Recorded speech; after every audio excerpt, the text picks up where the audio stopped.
3 a.m., March 19th, 2011, Swindon, England. Security cameras outside a nightclub captured a young woman walking alone up a small pathway, heading home, just half a mile to go. Then, headlights flooded the frame, blinding the camera with their glare. When the light faded, she was gone. The vehicle stopped exactly where she was walking. It stayed there for over 60 seconds. Then it drove away, and Cian O'Callaghan vanished into the night. She had less than 30 minutes to live, because the man behind the wheel had been circling the streets for 90 minutes, waiting, patient, methodical, looking for someone vulnerable. Anyone would do. This is the story of Christopher Halliwell, the taxi driver who became a serial killer, and the detective who broke every rule to find the truth. Before we dive into this investigation, hit that subscribe button and turn on notifications. The monsters who smile in rearview mirrors. Drop a comment below if you think you could solve this case from CCTV footage alone. Now let's begin. Cian O'Callaghan was everything her friends described. Bubbly, vivacious, instantly likable. She worked as an office administrator in Swindon, a town of roughly 200,000 people nestled in southwest England. She was close to her family, called her parents regularly, had a solid relationship with her boyfriend Kyle. They shared a flat just half a mile from Suju nightclub on High Street. Talked about their future together, made plans that extended years ahead. She had dreams still taking shape, a future stretching out before her like an open road. That Saturday night started like countless others. Cian met her friends for drinks and dancing at Suju, celebrating nothing in particular except the simple joy of being young and alive. The club sat opposite a Domino's and a kebab shop, the kind of unremarkable location where ordinary lives intersect with unimaginable horror. Kyle waited at home, probably dozing on the couch with the television on, his phone nearby. It was such a short walk, half a mile through familiar streets. Cian made that journey dozens of times. What could possibly happen in half a mile? On paper, Christopher Halliwell looked normal. He was a taxi driver, a father, living with his partner Heather in a modest home. He'd worked various jobs over the years.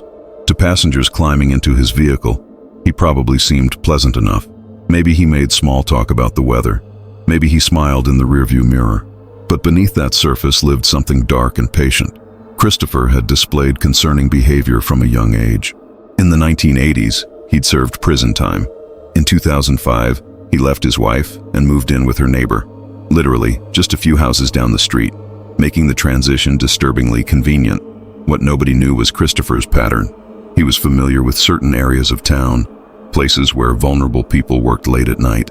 And on that March night in 2011, he'd finished his taxi shift at 1 a.m. Then he'd simply driven around Swindon for 90 minutes, circling the dark streets, waiting for someone alone. Security cameras captured Cian leaving Suju nightclub just before 3 in the morning. She walked alone up a small pathway, heading toward home. Then came the moment that would haunt investigators.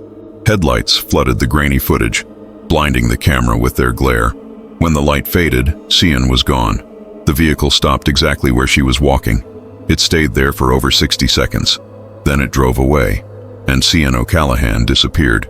Kyle texted her 30 minutes later, probably waking from a light sleep, wondering where she was. The message was delivered. Her phone received it, but Cian never replied. As dawn broke over Swindon, Kyle's confusion turned to concern, then to cold fear. By Sunday morning, he contacted police, reported Cian missing. The hunt was on. Detectives did the logical first thing. They went to the last place Cian had been seen. They interviewed her friends at Suju, gathered timeline details, obtained the club's security footage. That's when they saw it. The mysterious vehicle with its blinding headlights. The 60-second stop. Then nothing. Hospitals were checked. The route between the club and Cian's flat was searched. Within 48 hours, the case went public. Kyle made a tearful appeal, his face etched with worry and exhaustion. I just want to say how very worried we are. She's been missing now for over 2 days. It's not like her not to come home or contact any of us for such a long time. We all want to know where Cian is, and we want her home safe and well. Detective Superintendent Steve Fulcher took over as lead investigator. He was thorough, methodical, and about to make decisions that would define not just this case, but his entire career. The question everyone asked was simple. Where was Cian O'Callaghan? The answer came from technology. That text Kyle sent at 3:30 in the morning had pinged off a cell tower. When police traced it, the location stunned them. Cian's phone wasn't in Swindon. The signal came from Savernake Forest, 12 miles south of town, a massive woodland covering thousands of acres, the kind of place that swallows secrets whole. Nobody needed to be a genius to understand what this meant. Cian hadn't walked 12 miles into a forest in 30 minutes.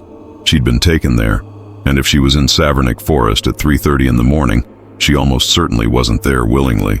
More than 400 volunteers turned out to search Savernake Forest. Think about that number for a moment. 400 people, most of whom had never met Cian O'Callaghan, gave up their Saturday to comb through wilderness looking for a stranger. They came with walking sticks and determination, splitting into groups, methodically working through dense undergrowth and tangled brush. Families brought their children to help. Elderly residents who could barely walk insisted on participating. Local business owners closed their shops to join the search. This is what tragedy does to communities. It reminds people of their shared humanity, their collective vulnerability. Any of them could have been the ones waiting at home for news. Any of their daughters could have been the one who didn't make it home. They searched for hours in cold, damp conditions. Savernake Forest is massive. Thousands of acres of trees so thick that sunlight struggles to reach the forest floor. Without clear landmarks, it's easy to become disoriented. And they were searching for one person in all that vastness. One searcher noted grimly, "What we've covered so far is about the size of a postage stamp." They'd spent hours working through the forest and barely made a dent, but they didn't stop. They kept going. But Detective Fulcher had another strategy running simultaneously. While volunteers searched the forest, investigators worked the evidence from different angles. They analyzed that security footage frame by frame, enhancing images, tracking movements, building a timeline of Cian's final minutes of freedom. The vehicle was identified as a taxi. Enhanced images revealed a marker on the side. That crucial detail transformed the investigation. Then came the crucial break. A police dash camera had filmed that same taxi driving past just minutes after Cian disappeared. The footage captured the license plate clearly. The taxi belonged to Christopher Halliwell. Fulcher made a calculated decision. Rather than immediately arresting Halliwell, he began releasing strategic information to the media. He announced they were narrowing down locations in Savernake Forest. He mentioned specific areas they planned to search. The goal was psychological pressure. Make Halliwell panic, make him think they were closing in, and hope he tried to move evidence. Surveillance teams followed Halliwell 24 hours a day. They watched him drive to work, pick up passengers, live his seemingly normal life. The man had no idea he was being watched, even as he'd been watching others. Then Halliwell did something that changed everything. He drove to a pharmacy and purchased items. The surveillance team immediately contacted Fulcher. If Halliwell escaped justice permanently, they'd never find Cian. Her family would never have closure. Fulcher gave the order, "Arrest him now." What happened next would spark debate for years. Christopher Halliwell was arrested and read his rights. Standard procedure would be taking him directly to the police station, booking him, providing access to a lawyer, following every protocol precisely. But Steve Fulcher made a different choice. He instructed officers to bring Halliwell to Savernake Forest instead. His reasoning was urgent. Cian might still be alive. Every minute could matter. If they got bogged down in bureaucratic process while a young woman was still breathing somewhere, Fulcher couldn't live with that. At the forest, Fulcher confronted Halliwell directly. Initially, the taxi driver asked for his solicitor, but Fulcher pushed, appealed to whatever humanity might remain in the man, and Christopher Halliwell broke. He led them to Cian's body. Then he said words that nobody expected. "You and I should talk." Halliwell told Fulcher he'd killed someone else. 4 years earlier, in 2007, a woman named Rebecca Godden had disappeared from Swindon. She'd struggled with challenges and lived a high-risk lifestyle. When she vanished, it took weeks before anyone reported her missing. The investigation had gone cold. Now Christopher Halliwell was offering to lead police to her body. Fulcher faced an impossible choice. By law, he should have stopped the interview immediately, taken Halliwell to the station, followed every rule. But standing in those woods, knowing another family had spent 4 years wondering what happened to their daughter, Fulcher made his decision. "Show me where she is," he said. Halliwell led them to Rebecca's remains. Detective Fulcher held a press conference, his expression grim. A man from Swindon is in custody, having been arrested for kidnap and 2 murders. The locations of 2 bodies have been identified to me by this individual, one of whom I'm quite clear is Cian. The relief at finding Cian lasted only moments.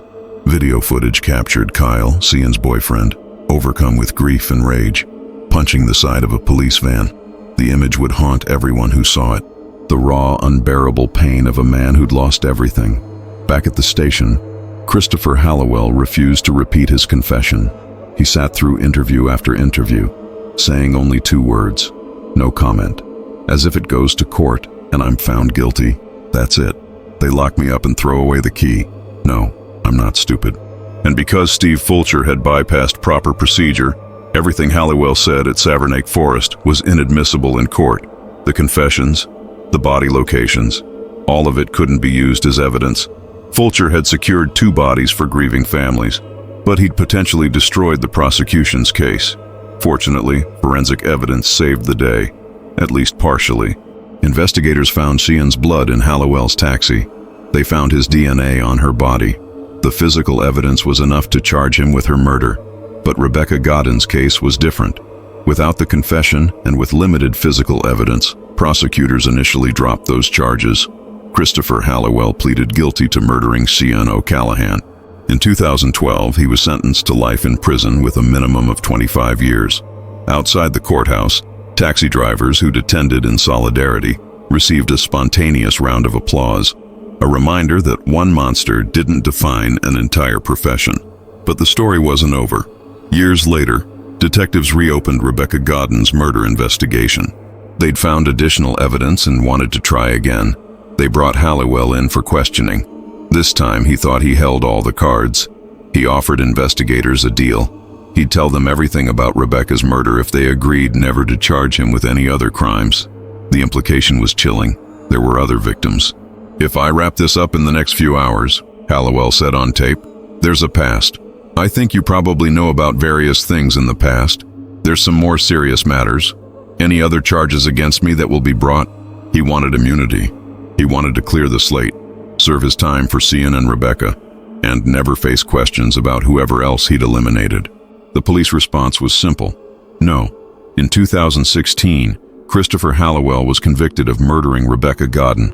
This time the judge handed down a whole life order, British terminology for life without parole. Hallowell would die in prison. How many more? The question that haunts investigators is simple and terrifying. How many others were there? When police arrested Hallowell, they searched his property, found a disturbing collection of women's clothing hidden away. Among the items were things belonging to Cian and Rebecca, but there were other pieces too, from other women, unidentified. A recorded prison phone call captured Hallowell mentioning that police wanted to talk to him about 8 murders. Detectives insisted they'd never mentioned that number. Where did it come from? Consider the evidence. Hallowell asked a fellow inmate in the 1980s, decades before his known murders, how many people you had to kill to become a serial killer. He was planning even then. He was in his late 40s when arrested for Cian's murder, but his first confirmed victim was Rebecca in 2007. The logical conclusion is that Rebecca wasn't really his first victim. When Hallowell led police to Rebecca's remains, he gave specific details, but when they excavated, things didn't match his description. Had he confused her location with someone else's? He'd also drawn maps while in custody, cryptic diagrams that were never publicly released. What did they show? Detective Steve Fulcher believes the body count extends far beyond 2. When you look at everything we know about Christopher Hallowell, Fulcher said, 8 is probably an underestimate. One retired detective wrote a book claiming Hallowell could be linked to numerous murders across Britain. Whether that specific number is accurate remains unknown, but few doubt there were more victims. Hallowell drove a taxi, giving him mobility and access to vulnerable people across the country. He clearly made a mistake with Cian that night, a random victim who happened to be walking alone at the wrong time. You don't circle streets for 90 minutes looking if you've never looked before. Predators don't suddenly develop their skills fully formed. Christopher Hallowell had practice. Steve Fulcher never wavered from his position. He'd do the same thing again. "I returned 2 daughters to their families," he said simply. The rules he broke might have compromised the prosecution, but they gave closure to parents who'd spent years in agony. The Cian O'Callaghan case became required study in police academies. an example of how good intentions can create legal nightmares. Fulcher was ultimately forced to resign, disciplined for gross misconduct, for breaking guidelines designed to protect defendants' rights. To this day, opinion remains divided. Some view Fulcher as a hero who prioritized victims over procedure. Others see him as a cautionary tale about why rules exist. Both perspectives hold truth. What's undeniable is that without Fulcher's actions, Rebecca Godden's family might still be wondering what happened to their daughter. The formal justice system would have likely never found her remains. Sometimes the right thing and the legal thing aren't the same. The case changed how many people thought about safety. Social media exploded with reminders. Never walk alone at night. Always tell someone where you're going. Stick together. Cian had only been half a mile from home. It seemed so safe, so brief a journey. But Christopher Hallowell had been circling, patient and methodical, waiting for exactly that moment of vulnerability. The terrifying truth is that monsters often look normal. They drive taxis and smile and blend seamlessly into everyday life, until they don't. Kyle, Cian's boyfriend, had to live with images that haunt him still. That last text he sent that she never answered. The moment he realized something was wrong. The excruciating wait for news that could only be devastating. Footage of him punching the police van captured what words couldn't express. The absolute destruction of a future that should have been. Taxi drivers in Swindon faced suspicion and fear after Hallowell's arrest. They organized public events to rebuild trust, reminding communities that one predator wearing their uniform didn't define thousands of honest workers. The applause they received outside the courthouse carried weight beyond simple appreciation. Christopher Hallowell remains in prison, serving his whole life order in a cell he'll never leave. He's now in his 60s, and every day behind bars is one less day he can harm anyone. But the families of his known victims and the potential unknown victims carry their burden forever. Cian O'Callaghan should be in her mid-30s now, perhaps married with children of her own, building the life that was stolen from her in less than 30 minutes. Rebecca Godden deserved the chance to overcome her struggles, to find stability and peace. Neither got that chance, because a man in a taxi decided their lives meant nothing. The investigation continues in theory. Police still receive tips, still analyze evidence, still wonder about those maps Hallowell drew, and the clothing they found, and the gaps in his timeline over decades of driving through British towns after dark. Families of missing women from that era sometimes contact authorities, asking if their daughter might have crossed paths with the killer in the taxi. Most of those questions will probably never be answered. Hallowell won't talk.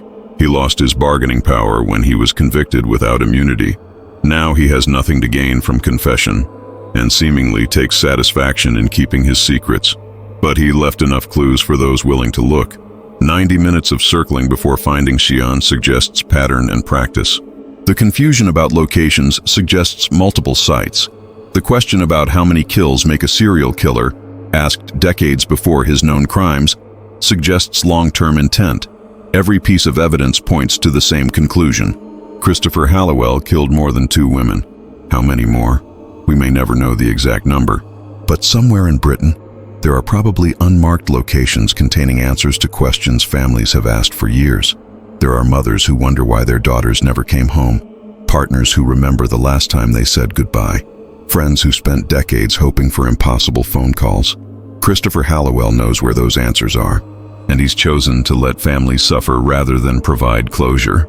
That might be the cruelest act of all, not just the murders themselves, but the calculated decision to extend the torture indefinitely by withholding the truth. It's the final act of control from a man who spent his life controlling and destroying. Today, Savernake Forest remains a beautiful but haunted place. People walk its paths knowing what happened there, knowing that beneath the trees and earth might lie more secrets. The case inspired television dramatizations, documentaries, and countless true crime discussions. It became a touchstone for debates about police procedure versus practical justice, about how society protects vulnerable people, about the price we pay for rules and the price we pay for breaking them. Steve Fulcher wrote a book about his experiences, became an advocate for victim-focused policing. He argues that while following procedure matters, officers must never lose sight of their fundamental purpose, protecting people and serving justice. Christopher Hallowell never expressed remorse. He never apologized to the families whose lives he shattered. He showed the same cold calculation in prison that he demonstrated while circling the streets of Swindon. And every day, somewhere in the world, young people walk home from nightclubs, confident the short distance represents safety. Most arrive without incident, but Cian O'Callaghan's story serves as a permanent reminder that predators exist, that they're patient, and that they often hide behind the most ordinary facades. The taxi driver with a friendly smile, the helpful stranger offering a ride, the man who seems harmless until the door locks and the headlights blind the cameras and another life disappears into darkness. If this case made you reconsider walking alone at night, hit that like button and subscribe to Visiones Prohibidas. Because the lessons here aren't about fear, they're about awareness, about understanding that the people we encounter might not be who they claim, that professionals can be predators, that someone planning harm will circle and wait for the perfect moment. Drop a comment below with your thoughts. Do you think Detective Fulcher made the right choice? Should he have followed procedure and potentially never found Rebecca? Or was finding both victims worth the legal complications? Let's have that conversation. Until next time, remember this: CCTV cameras record truth. Cell towers track movements. Technology can't prevent tragedy, but it can deliver justice. And sometimes, in cases like this, a detective willing to break the rules can return daughters to their families, even if it costs him his career. Steve Fulcher lost his job, but he found two women who deserve to be found.